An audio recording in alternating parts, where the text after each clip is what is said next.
Bien, estamos de vuelta. Gracias por permanecer con nosotros. Tenemos al ministro de Trabajo, al doctor Eddie Olivares Ortega. Doctor, buenos días, bienvenido. Buen día, muy contento de estar aquí con ustedes. La verdad es que los dominicanos en todas partes se destacan. Así es. Sí. El dominicano no es fácil. Sí, pero... Dice un amigo mío, usted lo monta de bola y coge el guía. Fácil. No. Sí. Bueno, y tú llegar y ser una figura de la antropología mexicana. Sí, una cosa impresionante con lo que eso implica. Pero yo decía, mira, además, el dominicano es un ciudadano bueno. Los únicos que no lo reconocemos somos los dominicanos. Y es un país donde se suspenden unas elecciones y nadie le da un empujón a nadie. Así mismo, eso ha pasado. Sí. Usted hace mucho que no maneja en la calle, que no hay los motores en la calle. No, Así que pero, bueno, pero eso es el tránsito, eso es otra cosa. Pero el dominicano, son dominicanos que han esos motores. No, está bien, pero el dominicano en sentido general, porque esa es la forma de usted transportarse, eso es parte de la cultura. Pero en sentido general, mira, este es un país que hace 40 años que no se hace una huelga general de temas sindicales. 40 y pico de años. La última huelga general eran los papás de los sindicatos que están ahora. Sí. Este es un país virtud donde... de Álvaro, en esos años. Este es un país donde usted ya las elecciones las hace y es un día cualquiera. Que antes era un sueño. Doctor. Es un país... Mira, nosotros tuvimos el jueves la jornada de empleo. Alrededor de 10.000 personas, la mayoría jóvenes. Ahí llegó la gente, hicieron fila kilométrica desde el centro de convenciones de Unicaribe hasta el helipuerto que está frente a Metaldón, en la esquina con Núñez de Cáceres. Y ahí nadie le quitó un turno a nadie, no hubo ni siquiera alguien que miró mal a alguien. Cumplieron con todos los pasos, bueno, ahí se está viendo, con todos los pasos, gente que llegaron temprano, la gente fue, se entrevistó y una cosa impresionante, que tú dices, ¿en qué país ocurre algo así? Y ahí habían profesionales, gente de todos los niveles, o sea, es un país con una buena ciudadanía. Y se expresa eso. ¿Usted ¿Usted estaba ahí orientando sentidos. a la gente? ¿Usted estaba, parece un candidato usted ahí? No, porque eso era algo que no tiene nada de política. Entonces, el que facilita empleo, sí, es bueno, doctor. No, ahí yo salí a la fila, porque había gente que estaba desde muy temprano, como una forma de que la gente viera, darle ánimo, de que no se me... Y cuando yo iba, me decía, yo ahí le preguntaba, ¿usted está dispuesto a irse para Punta Cana? Oh, pero hoy mismo.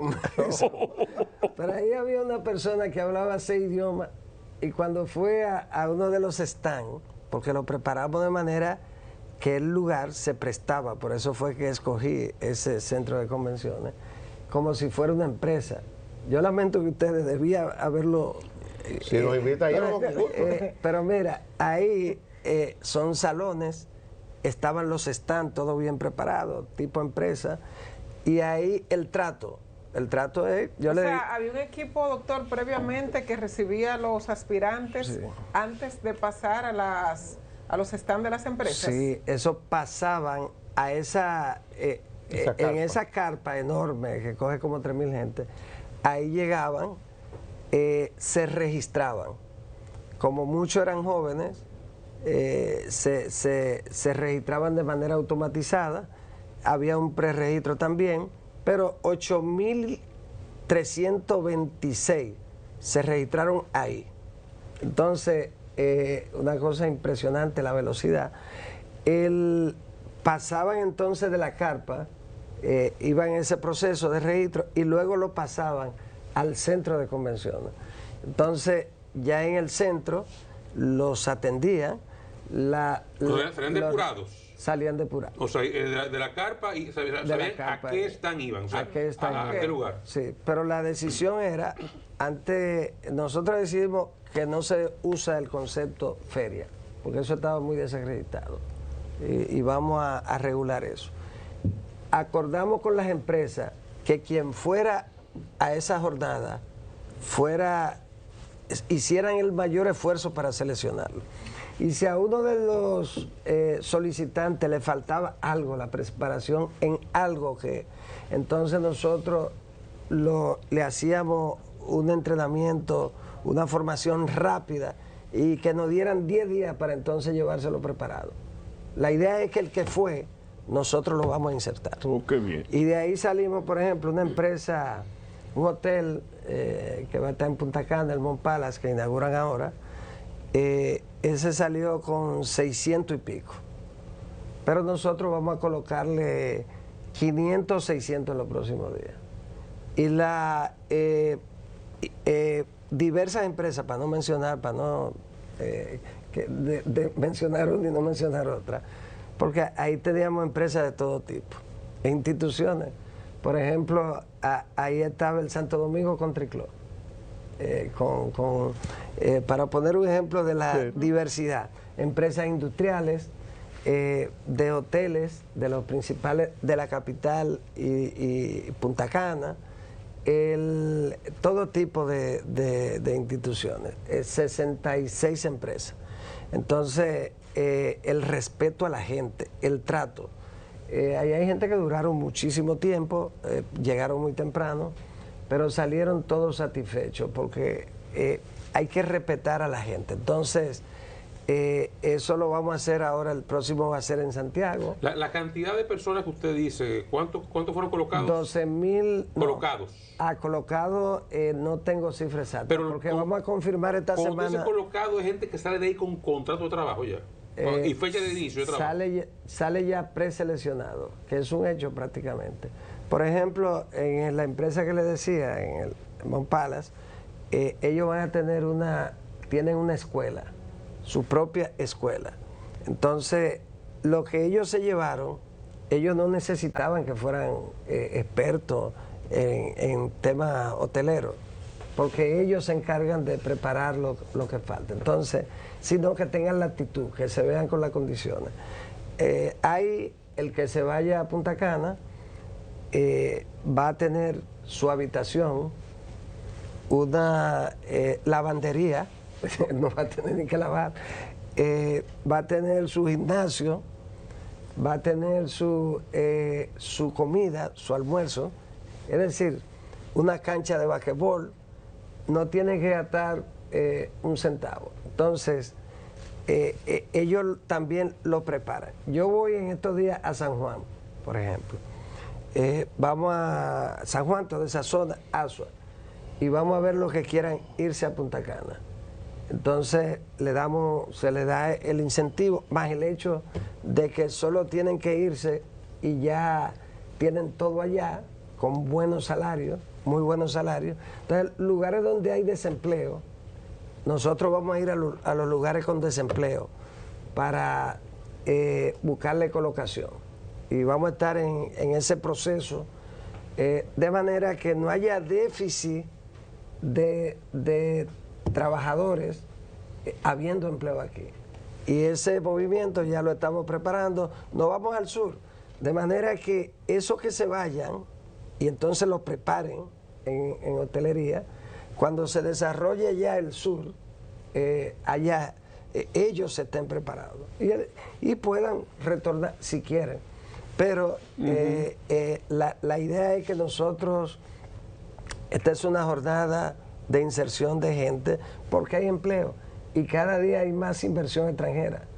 Ahí, después yo voy a darle y voy a venir con datos. Ahí fueron gente con maestrías. Ahí yo encontré una señora que habla 6 idiomas. Inmediatamente le dije, usted está contratada. ¿Dominicanos todos? Dominicanos la mayoría. Me imagino que pueden haber cualquier persona que esté legal, tiene derecho. O sea, y no discriminamos. Nosotros colocamos, una empresa dijo, bueno, necesitamos personas con discapacidad, tengo que decir la palabra correcta, sí. Discapacidad auditiva. Sordo. Sordo. Sí. Entonces, que necesitamos 10. ¿Usted necesita 10? Nosotros le tenemos 10. Unas horas después estaban 10 ¿Y para qué? contratados. ¿Para qué? ¿Qué tipo de trabajo? No, trabajo, es una empresa textil y demás productos. Un tema de política inclusiva de ellos. Inclusiva también. Pero ahí no es que el perfil de una persona con esa discapacidad sea adecuado para un trabajo específico, sino una política de inclusión de esa empresa. De inclusión. Pero ¿cuántos para Doctor, inclusión? ¿Cuántos? Sí, muchas gracias. ¿Cuántos asistieron para inclusión? 300 y pico. 300 y pico diferentes discapacidades. Muchos de los cuales salieron preseleccionados. Muchas gracias. O sea, es una satisfacción. Y la juventud. Hay un muchacho que yo encontré en la fila de Yamasá y vino. Y entonces yo en la fila le dije, bueno, cuando usted entre, vamos a ver cómo me localiza. Entonces, cuando entró, me vio, entonces yo lo mandé con uno de los de la gente del ministerio. Y cuando fue, le preguntaron, bueno, pero ¿usted está dispuesto a irse a Punta Cana? Sí, sí, claro que sí. Y empezaron a hablarle de un tema, y entonces él terminó con la entrevista en inglés. Hablaba el inglés perfecto. Entonces, de Asua, una abogada, vio en la mañana la información, se vistió y arrancó para allá y llegó. Entonces me abordó, me contó la situación de allá. Y yo, váyase a tal sitio, está contratada. Entonces, fueron cosas interesantísimas, pero sobre todo el trato. Y además hay una cosa, ahí se demuestra que el dominicano trabaja, que los jóvenes quieren trabajar. Y sobre todo esos son empleos formales, empleos con buenos salarios, y entran a la formalidad. Pero hay que ver el porcentaje que asistió, como el 70%, 80% eran jóvenes. Entonces, la verdad es que tengo una profunda satisfacción. El presidente Luis Abinader, que le da un seguimiento estricto a eso, al tema, y que se suspendió, en un momento se suspendió con la tormenta. Sí. Y me dijo cuando me preguntó, entonces se suspendió la actividad, pero ponla rápido, háblate con Noelia, que la ponga seguido. Y entonces, en medio de la tormenta ya la pusimos para el jueves pasado. Bueno, fue una gran jornada de mucha satisfacción.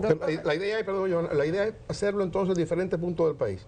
Por ejemplo, ahora que hay ese desarrollo turístico con la zona de Miche, ahora que hay esa proyección del turismo para la zona de Pedernales, ¿cómo participan ustedes? Sí, tenemos a final de mes, vamos a hacer uno en Santiago, una gran jornada.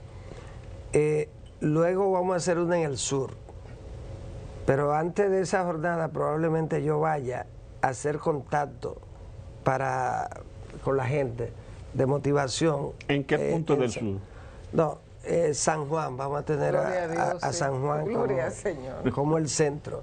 Entonces vamos a ir a San Juan y a los pueblos a buscar gente joven, gente que esté decidido, dándole facilidades para insertarlo. Pero yo estoy dedicado a eso. Qué bueno. Ya esta etapa mía he dedicado a eso, al tema del el Consejo de la Seguridad Social tomó algunas decisiones importantes el viernes, muy importantes. ¿Usted puede decirnos cuáles son respecto al tema salud de las mujeres y hombres y otras decisiones también a la cobertura de grupos de personas más vulnerables? Sí, fueron una de las decisiones importantes y más controversial. Es la que tiene que ver con el cápita diferenciado.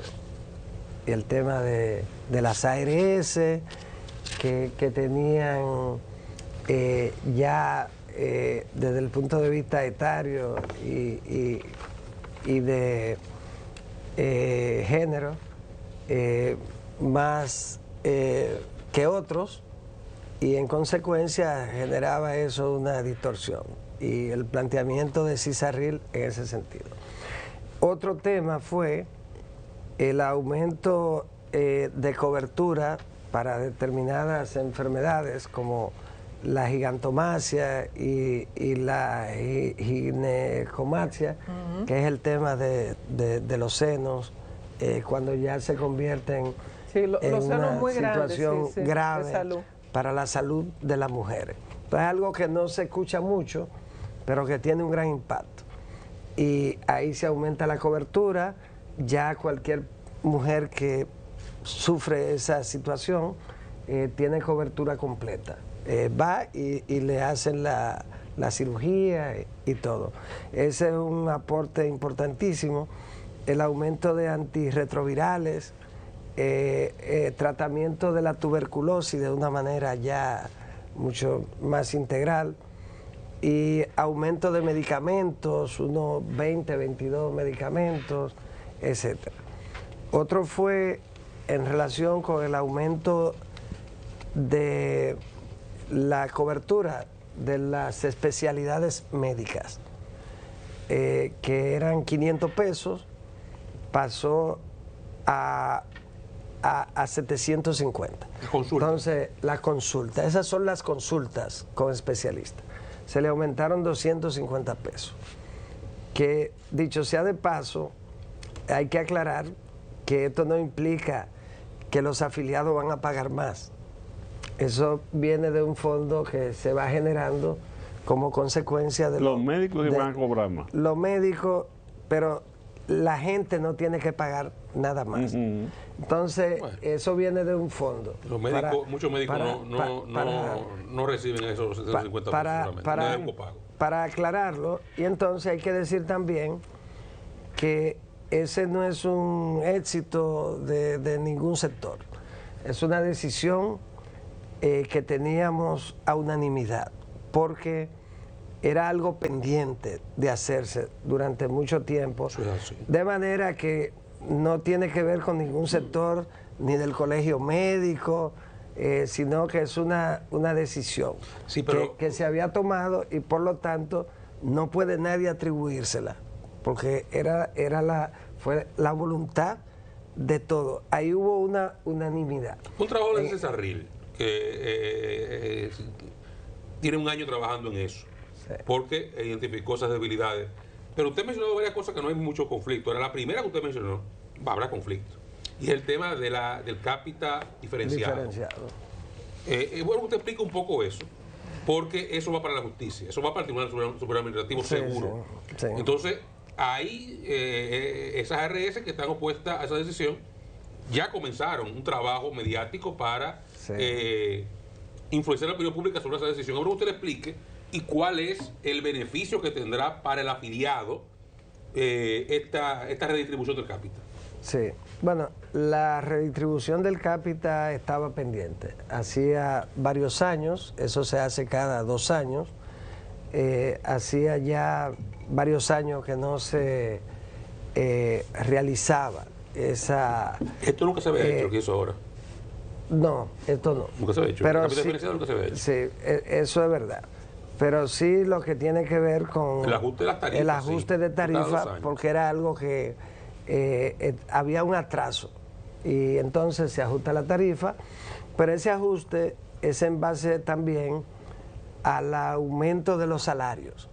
Al aumentar los salarios, aumenta el %. Es 1% el que se paga. Y la mayor parte del seguro, aquí se trata del seguro familiar de salud, ¿el régimen contributivo? Las ARS del régimen contributivo, la paga una parte el empleador y una parte mínima el trabajador.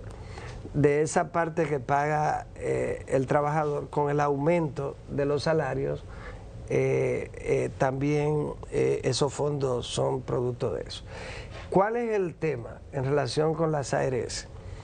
Hay un grupo de ARS que favorecen incorporar como afiliados a jóvenes y a hombres. Entonces está ahí el factor etario, que es el que tiene que ver con la edad, que juega un papel importante, y el de género. No es igual el consumo de la mujer que el consumo del hombre. Y sobre todo ya cuando está en su etapa reproductiva, como es natural, tiene que tener un consumo mayor. La juventud consume muy poco. Entonces, las estadísticas están ahí. Al consumir muy poco, si usted tiene afiliados solo jóvenes, entonces va a tener una gran ventaja, porque el sistema tiene una distorsión que implica que el que tiene muchos jóvenes no va a gastar mucho y entonces lo que no gaste le queda a la empresa. Entonces es una distorsión que se corrigió en casi todos los sistemas que son como el de nosotros.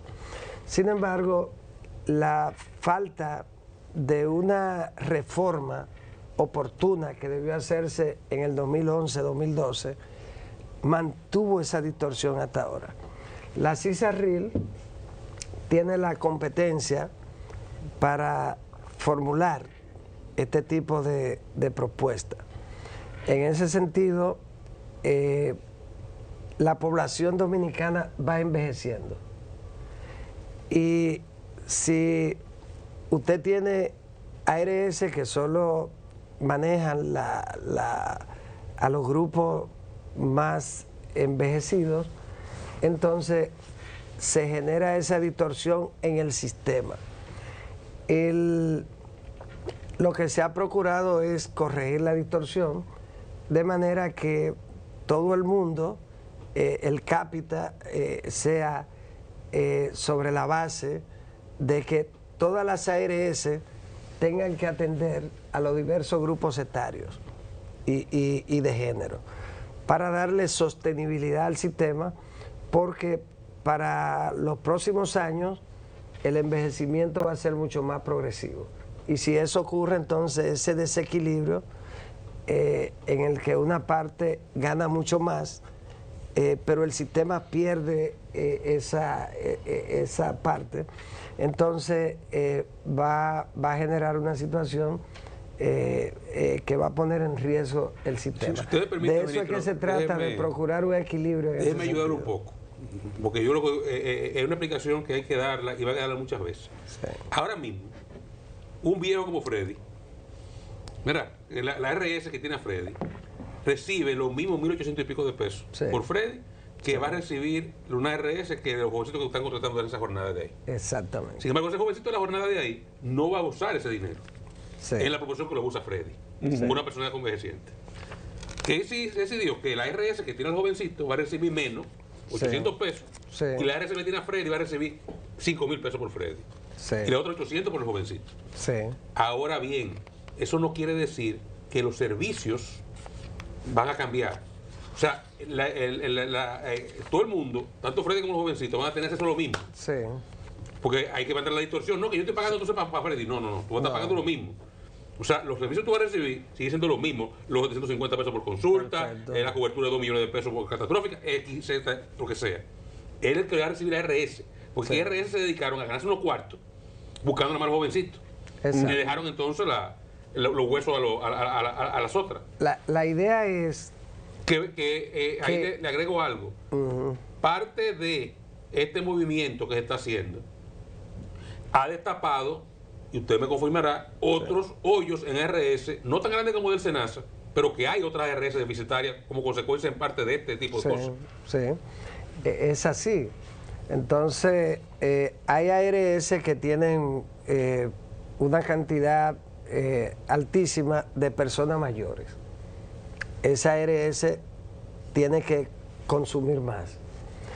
Y las que tienen jóvenes consumen menos. ¿Cuál es el problema? Que el sistema debería financiar entonces a los que consumen más que lo que pagan, 1.822, y entonces posiblemente una persona de más de 50 años está consumiendo 2.300.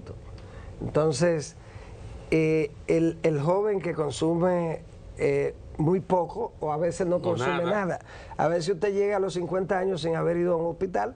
Yo hasta que tuve una situación que ustedes recuerdan. Yo nunca había estado, no había tenido una enfermedad en mi vida. Nunca he estado interno en un hospital. O sea que de lo mío, yo financiaba a otros que sí tuvieron enfermedad. Pero, ¿qué ocurre? Jóvenes, un joven, entonces, ¿qué ocurre?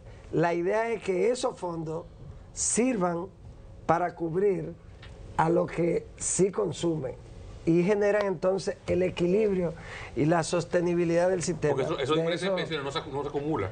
Sí. No como pensiones. ARS recibe mensualmente ese dinero. Si tú no lo usas, ya, eso es para los bolsillos de ellos. Así mismo. Pero de todas maneras, las ARS todas, incluyendo esas que actualmente tienen jóvenes, sobre todo, y hombres jóvenes, también van a seguir ganando. O sea, no es que van a perder, no, también van a ganar. Ahora, doctor, la seguridad social no puede ser solo un negocio. Doctor, el partido... Tiene que tener como centro a la gente. ¿El partido está frisado, doctor? ¿El PRM está frisado? No, el PRM está preparándose.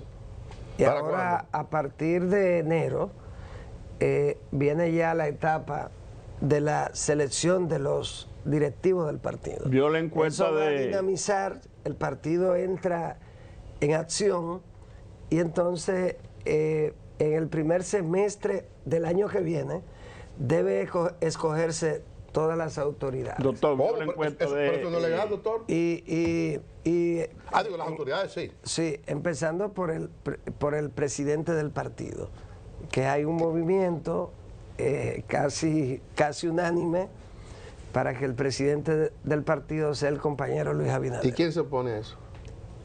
Casi unánime. No es unánime. No, es hay un movimiento para que sea así y yo creo que le conviene al partido, al proceso. Y luego entonces, recuerden que es en octubre la selección de la candidato, el candidato, la candidata. Octubre del 27. Del 27. Doctor, gracias por la que si vio hace de media la encuesta. Yo pienso que es interesante tomar en consideración, ante todo, la conveniencia de que el partido mantenga siempre la unidad sobre la base de la escogencia de un buen candidato o una candidata que nos ayude a retener el poder, y yo sé que en ese sentido no tendremos inconveniente y que vamos a ganar las elecciones en el 2020. Hasta mañana, Dios mediante.